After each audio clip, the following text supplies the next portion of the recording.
Great. So that's a perfect question to start my talk, actually. So my answer would be that if you want to compare two models, especially in the context of pattern recognition, cross-validation is the way to go under most practical situations. So you will see that going forward. So the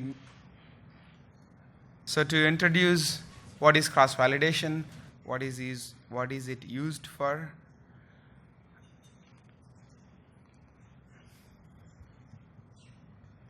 Okay, how to perform it, and what are the effects of different choices you make as you actually execute it?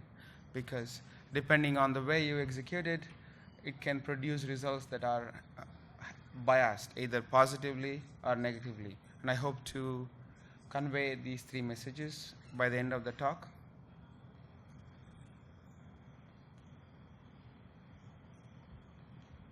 Great.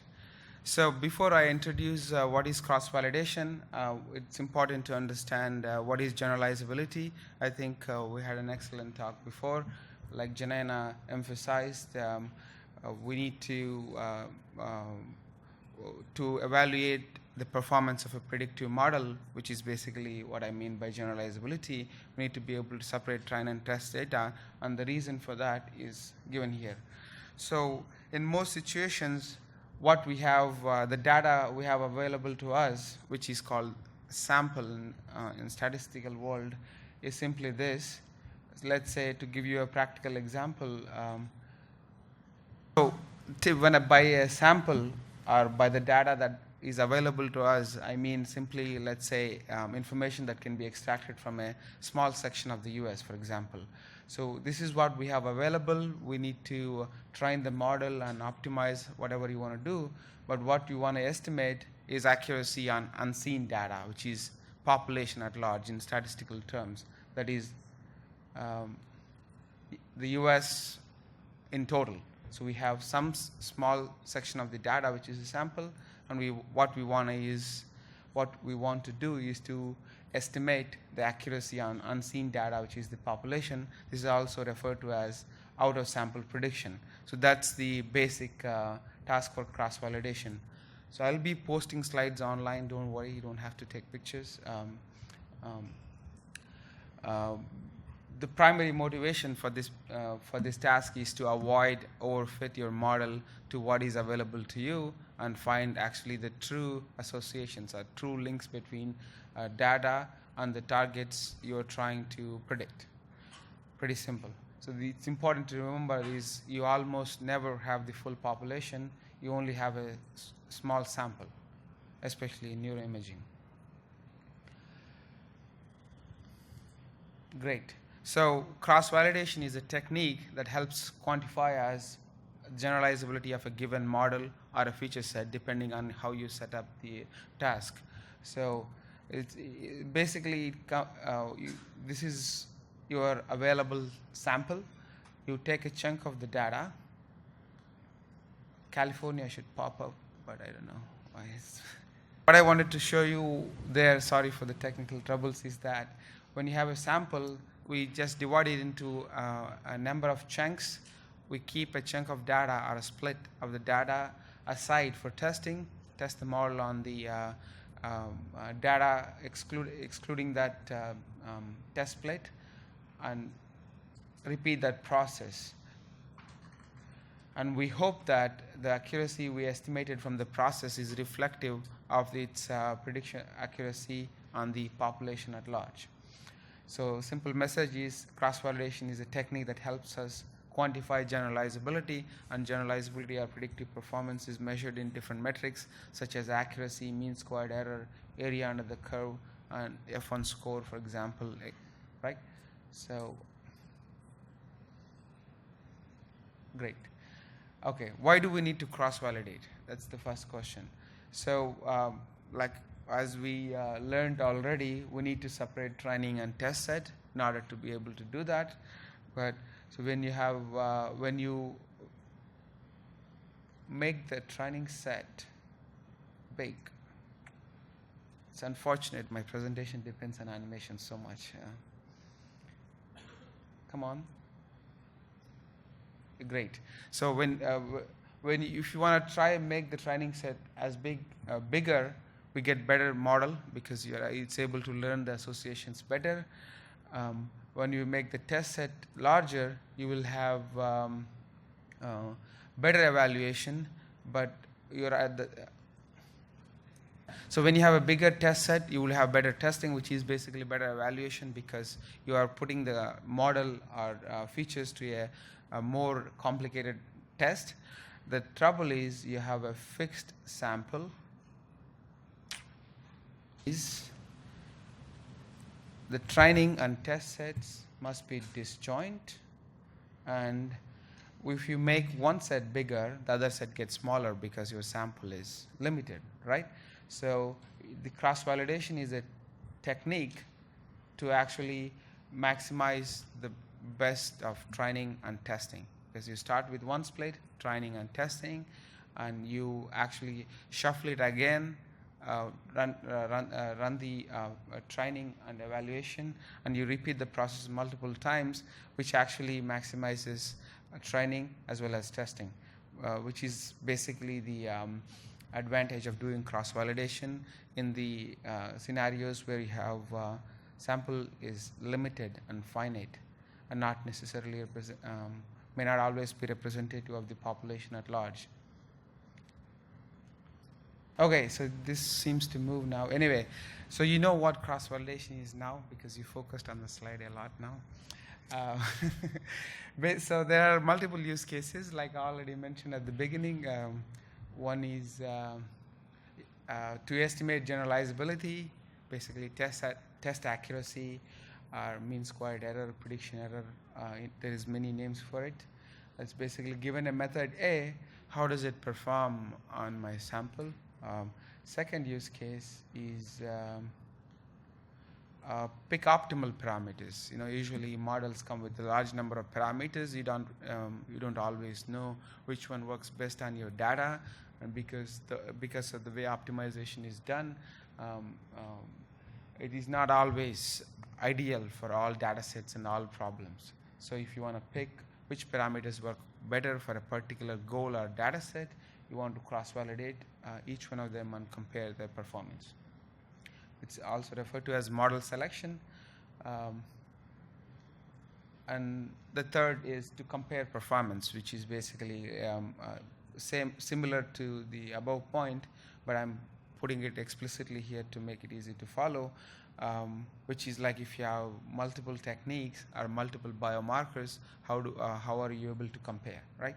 So this is in neuroimaging. These are the three most common scenarios where you want to use cross-validation, right?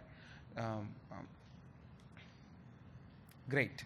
So the key aspects involved in cross-validation are simply two things. Okay, it's not very complicated. The first is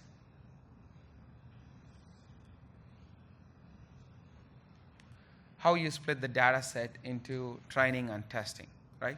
It seems simple, but depending on what your data is, how you acquire the data, there is a complicated dependency structure you want to be aware of before you employ cross-validation. So the most important aspect is we want to maximize independence between training and test set. When you split the data, that's our primary motivation to split the data. It's not about just them being disjoint, that samples are there is no overlap in sample. It's about the sets have to be maximally independent from each other. So when I say maximal, I mean under the data set available, right? It's not always possible that they're truly independent statistically, but we do our best given the practical constraints. So that means typically the split is either across samples, which should show you a line now. There you go. In the rows typically, so if you read some books, mostly you are thinking about data matrix capital X, where all the samples are collected in different rows and all the features are collected in different columns. So basically, this is the most common scenario where training set is a bunch of samples and remaining goes to the test set. It could also be over time, especially in the case of functional MRI data, where depending on how you acquire the data and extracted the features, you want to be sure that your split does not share information, right? So they are maximally independent. Right. So examples for splitting across samples is it healthy versus disease, and examples for splitting over time is conditions, which is so which way do I point? This way? Just click. No, I didn't. All right. Responsive now. Great. So split could be over samples or over time. For example, for task prediction in fMRI, which is if your task is to distinguish between cats and chairs, you want to make sure that the training and test sets are actually independent and disjoint. And the second key aspect for cross-validation is how often you repeat these randomized splits.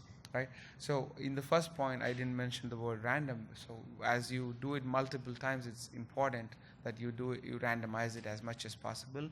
The motivation for that is to expose the classifier to all the variability in the data, so that the performance estimates you get are not an artifact of some easy splits or hard splits, but it's actually reflective of its relationships that exist in the data. Right. So each split must be random, not pre-programmed.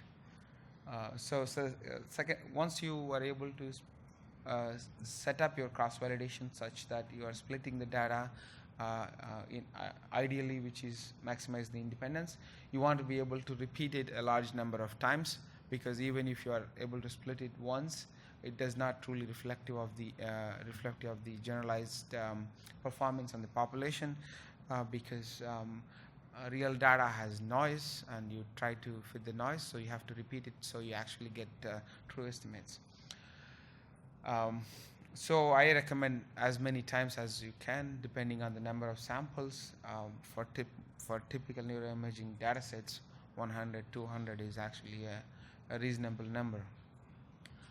So before we go into the results, I want to introduce this need for validation set, which is an interesting term you need to understand well. So the training set I already introduced, which is basically used to evaluate the goodness of fit of the model, right? Which means once you train it, the model is biased towards this particular training set, and also test set, which is during cross-validation, you basically optimize the parameters, which means that the parameters estimated are actually biased towards this particular test set. When I say biased, I mean overfit, not the statistical bias term, right? So in order to evaluate the performance of these optimized parameters, you need the third set, which is the validation set, right? So basically, it helps us evaluate the generalization of these optimized parameters, independent of training and test sets, which is the key, right? And depending on how you set up, you may have to have multiple recursive splits, but this is typically enough for most of the typical neuroimaging or pattern recognition analyses, right? So if this were the whole data set, this is the split you typically see, and we often call the split between train and test set as an inner loop. When you read the papers, this is what they mean, and this is called the outer loop, right? So keep this in mind when you read the papers, and which helps you understand exactly how a paper set up their cross-validation and how they are reporting results. So just some disambiguation between various terms. So the purpose of the training set is to basically learn its core parameters, right? And test set is to optimize hyperparameters. When I say hyperparameter, a parameter that cannot be automatically evaluated in a closed form optimization, right? The purpose of the validation set is to evaluate the performance of fully optimized classifier, right? So what you don't want to do with the training set is basically use the error on it as the test error. Not a great idea. And don't do any feature selection using target labels, especially on the test set. And the purpose of the validation set is not to train the classifier on it because you're overfitting. So don't do that. And there are alternative names for all these, especially testing and validation sets are used interchangeably depending on the field you're reading the paper from. But as long as you understand them to be separate, you will get the gist of the paper, right? Just some disambiguation. So now we know the background. I'm going to introduce two popular cross-validation techniques.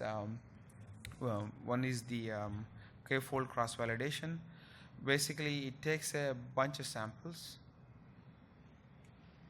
and splits them into k bins or k folds of the data. As you can see here, I hope the colors are clear. There is blue, red, green, and cyan, right? And the idea is to keep one of these folds as a test set and remaining as a training set, for example, in trial 1 or iteration 1, and you make each fold a test set in k iterations of the cross-validation, right? It's pretty simple.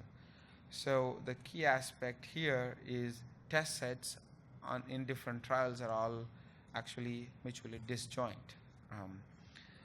So different folds won't be contiguous. This is just a toy examples to convey the idea. Yeah.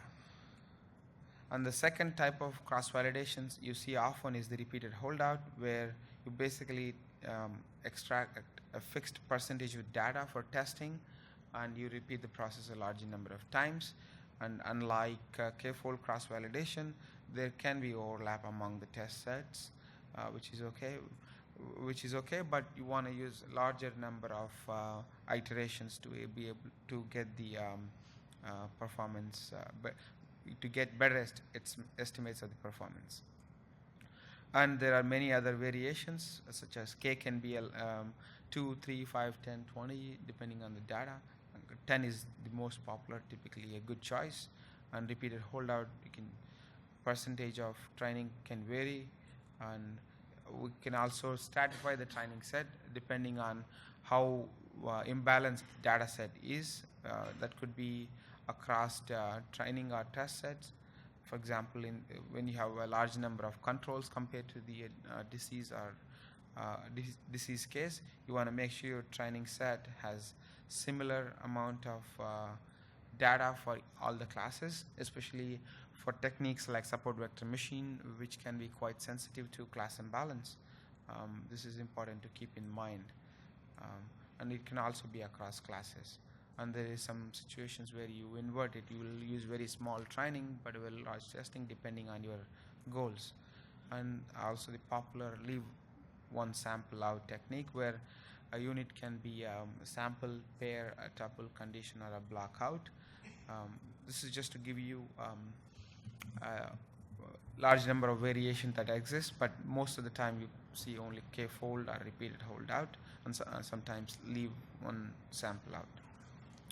So now that we're introduced what cross-validation is, and there are very large number of available options, we want to understand what are the different effects of these cross-validation scheme.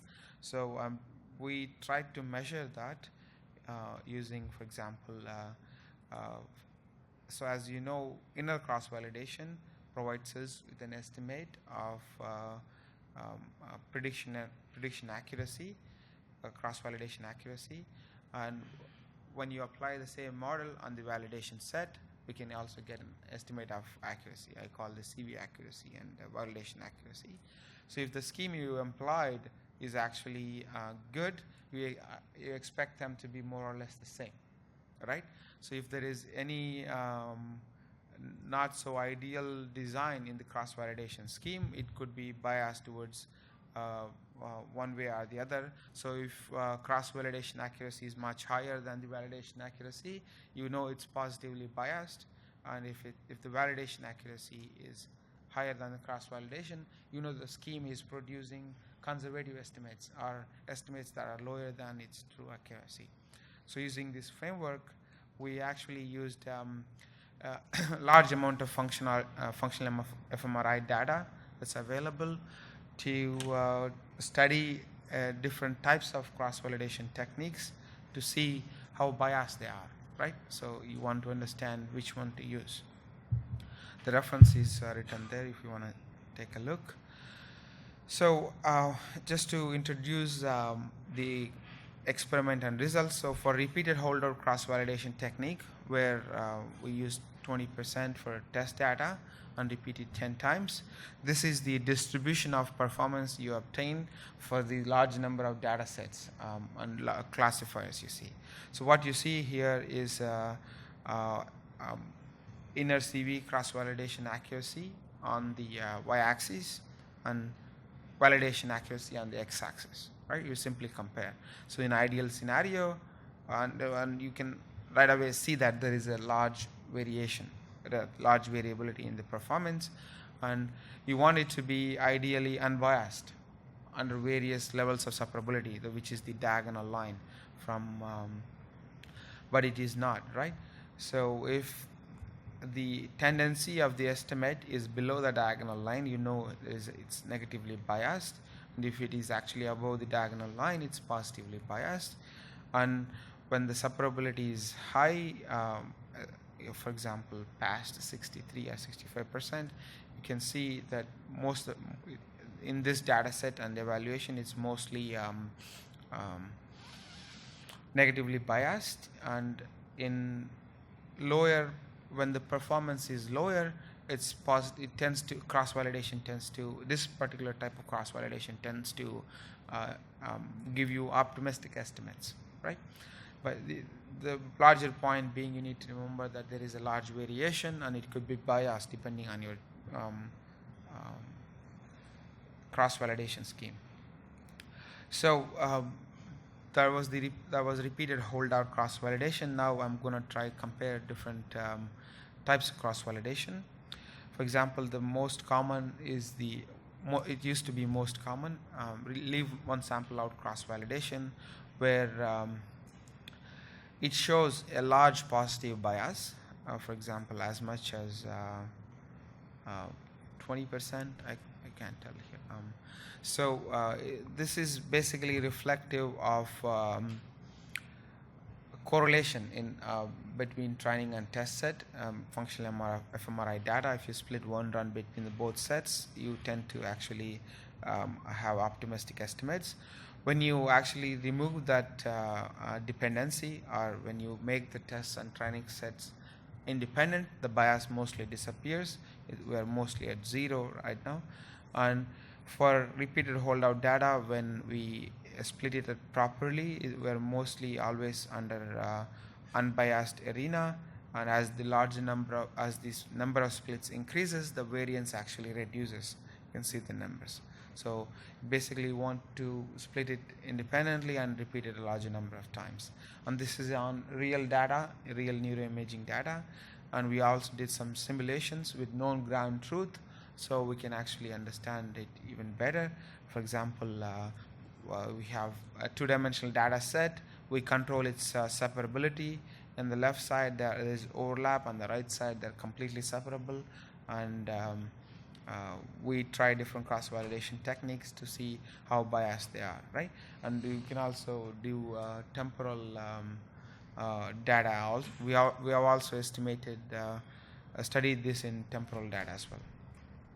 So in simulated data, we see similar trends where leave one out cross-validation is producing highly optimistic estimates, very positively biased, whereas when you set it up properly, the bias mostly disappears. There is variation that exists in the data, but it's mostly unbiased, right?